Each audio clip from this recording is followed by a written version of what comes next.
Yung susunod. Ay, yun!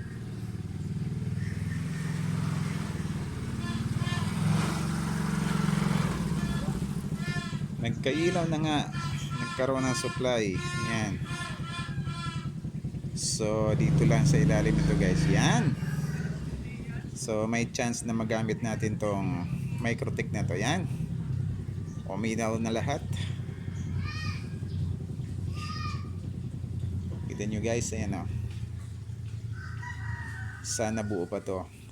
Nagkaroon siya ng power. Pero di pa natin sure kung buo nga tong half light na to.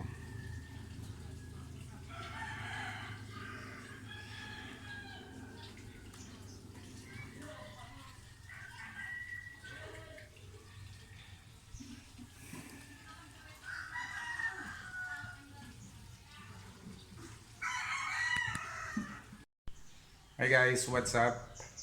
Tara guys, samahan nyo ako. Meron tayong kakalikuting Microtech half light. Tinaman to guys ng kidlat kaya nawala ng power pa. Microtech half light. Yan. Tinamaan ng kidlat. Try natin kung mayroon talaga siyang wala talagang power. Gagamitan natin ng back converter, step down. Ayan, meron siyang ito wala guys, 12 volts. Ito naman ang kanyang 5 volts yung output niya.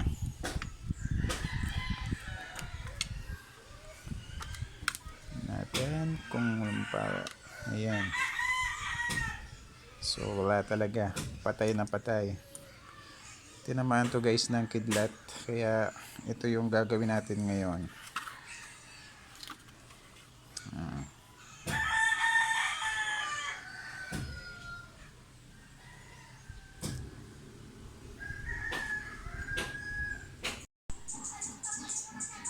Ito na nga pala guys yung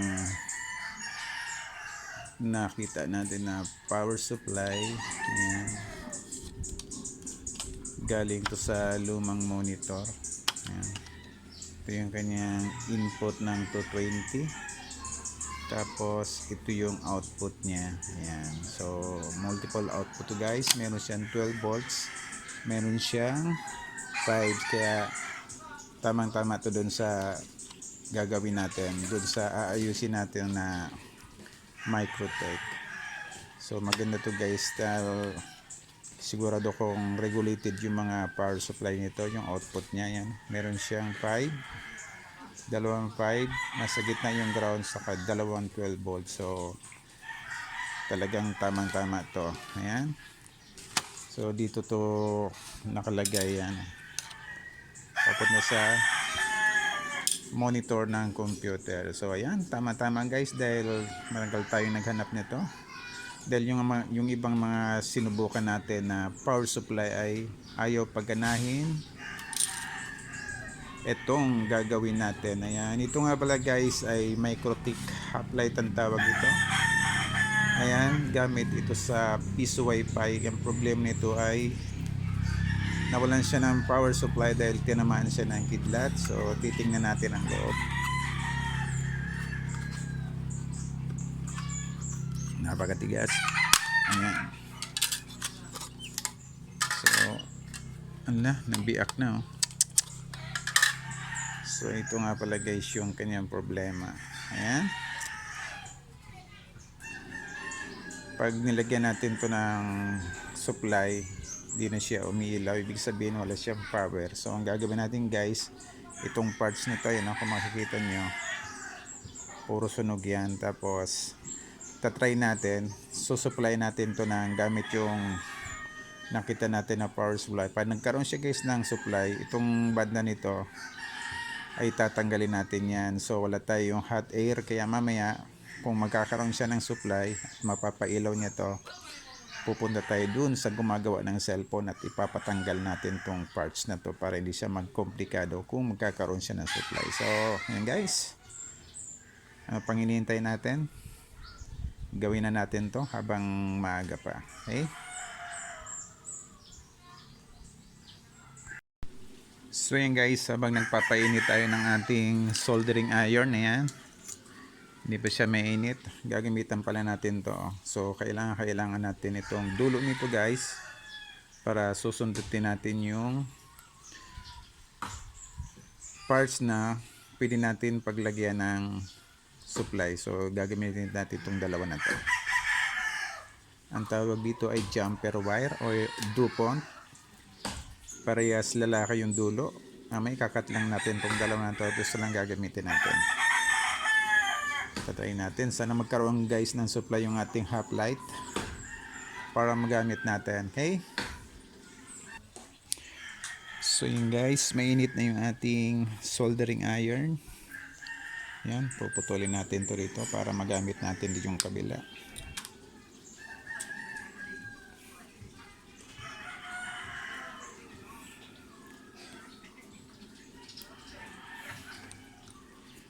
Itong white yung gagamitin natin bilang positive. So ito na yung power supply natin. Ayan. Ikakat na lang natin tong connector na to para hindi makasagabal. Ayan. Hindi rin naman ito magagamit. Ayan. So nilagyan na rin natin ng marking yung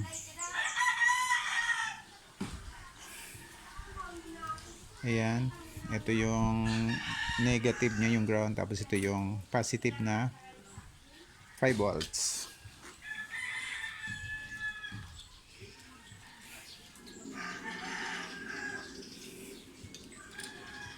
Dugtong-dugtong natin.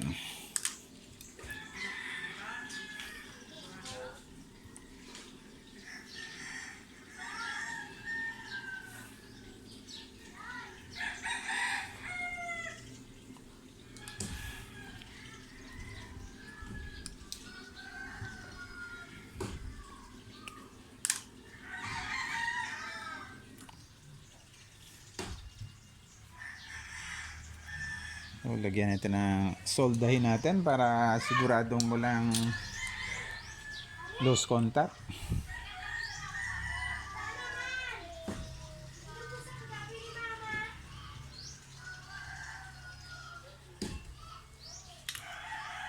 Yan, tapos lagyan natin ng tape.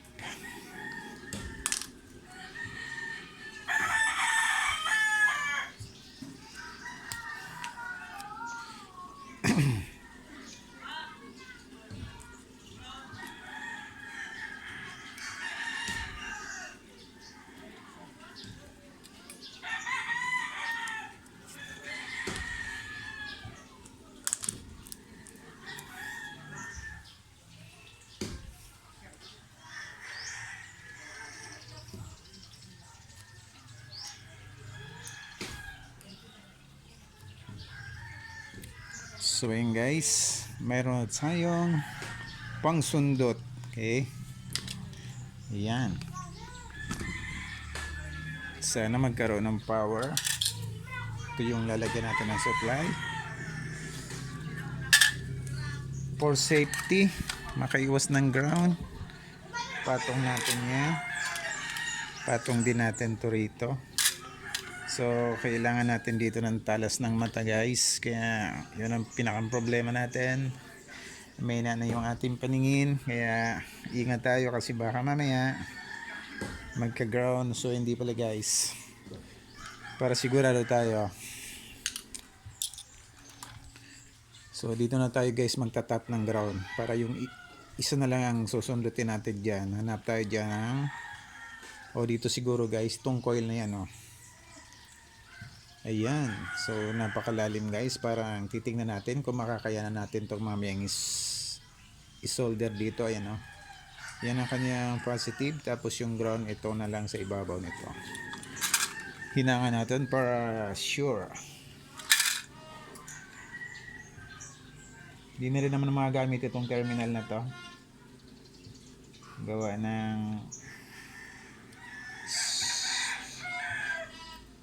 ayan.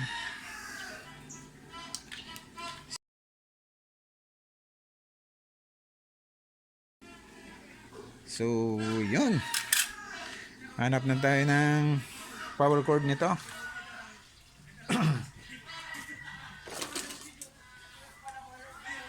At maghanap na rin tayo ng pang-insulate sa ating paagawa ng lakas ng ground dito. Ayan. Ayan natin. So di rin natin alam guys kung may supply na to. So bala na. Wala siyang indicator na gagana to. Ayan. Hanap tayo ng... So ito, sasaksak na natin guys yung ating power supply na galing sa junk shop. Ayan. Saksak ko na. So sana magkaroon to ng power guys. Ayan. Oh, hindi ko makita aray. So may ground guys. Dito sa natin susunod. Ay, yun.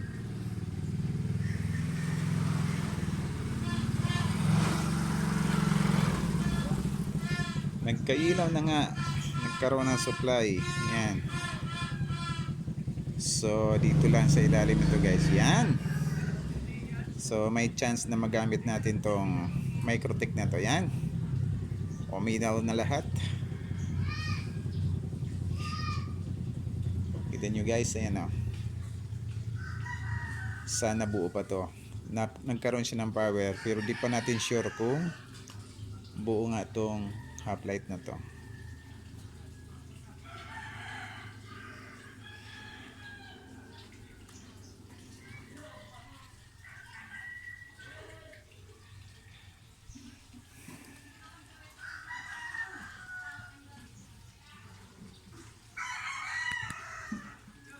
So, ang gagawin natin ngayon guys, pupunta tayo doon sa nagagawa ng cellphone at ipapatanggal natin itong mga to. Ayan, dahil wala tayong gamit.